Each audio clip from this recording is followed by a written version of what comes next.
This is CNN Breaking News. The breaking news is coming to us out of Connecticut, the southwestern part of that state, where police are reporting that they are responding to reports of a shooting at Newtown Elementary School early this morning. Two young men, apparently dressed in long black trench coats, opened fire. We know that at least 20 people were killed. Where a shooting took place. Mass shooting. Mass shootings. As we approach the election, this hot topic is becoming more and more evident the closer we get to choosing the next president of the United States. As of today, which is December 15th, 2015, we have had 353 mass shootings just this year. From schools to churches to movie theaters, mass shootings can happen anywhere. All it takes is one person crazy enough to pull the trigger.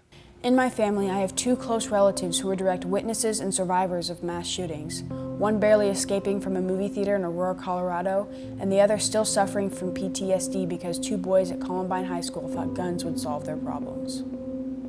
Although Eric and Dylan will not target the jocks in their shooting rampage, witnesses will later report that they both seem hell-bent on revenge against the school itself. Jadera, my mom's cousin, was in the cafeteria when the boys' bombs were supposed to go off. Hearing the gunshots outside, she ran for safety, fearing for her life. From then on, she has suffered from post-traumatic stress disorder. My cousin Ian was enjoying the much-anticipated midnight showing of The Dark Knight Rises when a man burst into the theater with tear gas and gunfire. Trying to duck at a 6'7" height was difficult, but he made it out with no injuries. But his clothes were stained with the blood of those around him. Their experiences are why this is such an important subject to me. The candidates in the upcoming election have varying views on gun control. All I'm asking, I think, is pretty common sense. We need new legislation to close the loopholes, to remove the immunity from liability, to use technology to get instant background checks for real, not just saying it. However, Jeb Bush thinks the opposite, in that we should focus more on keeping weapons out of the hands of Islamic terrorists and less on keeping weapons out of the hands of law-abiding Americans. Other candidates have similar views. I think gun-free zones are a catastrophe. They're a feeding frenzy for sick people. 37% of Americans say they own a gun in their household. It is estimated there are around 270 million to 310 million guns in the U.S. alone. That's enough for every man, woman, and child to have a firearm. Since my dad is a gun owner himself, I spoke with him about guns in the home. I mean, knowing that it's there, although it's probably not in an easy-to-get-to, convenient place, so I'm not sure that it gives me any feeling of safety, and in some ways, it does give me some anxiety because I know there's ammunition, I know there's a gun, and I know there's people that could find it, possibly, and not know how to handle it or to respect it. And so I'm not sure I feel safer. I might actually feel a little bit less safe. Firearms are so prominent in the U.S. that they've become a part of our culture. Federal gun control laws were virtually unheard of until far into the 20th century. I went to a local gun shop, Bullet Firearms, here in Tulsa, Oklahoma, to talk with the owner about his opinions on gun control. Some of the proposals that are out there, banning all sporting rifles, banning high-capacity magazines, stopping the public from owning them in general, that's bad. The only thing that stops a bad guy with a gun is a good guy with a gun. Gun safety is an important aspect of firearm ownership. Whether you're a child or an adult, it's important to understand that guns are dangerous weapons and not toys.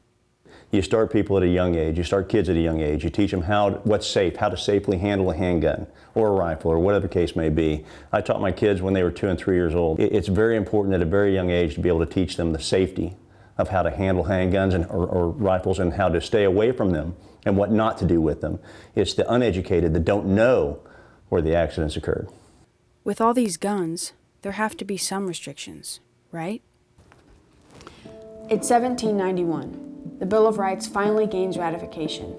The Second Amendment in the Bill of Rights goes as follows. A well-regulated militia, being necessary to the security of a free state, the right of the people to keep and bear arms shall not be infringed. This is the first gun law in the United States. This simple clause continues to be quoted and upheld to this very day. 80 years later, the NRA was organized to improve American civilian marksmanship for war.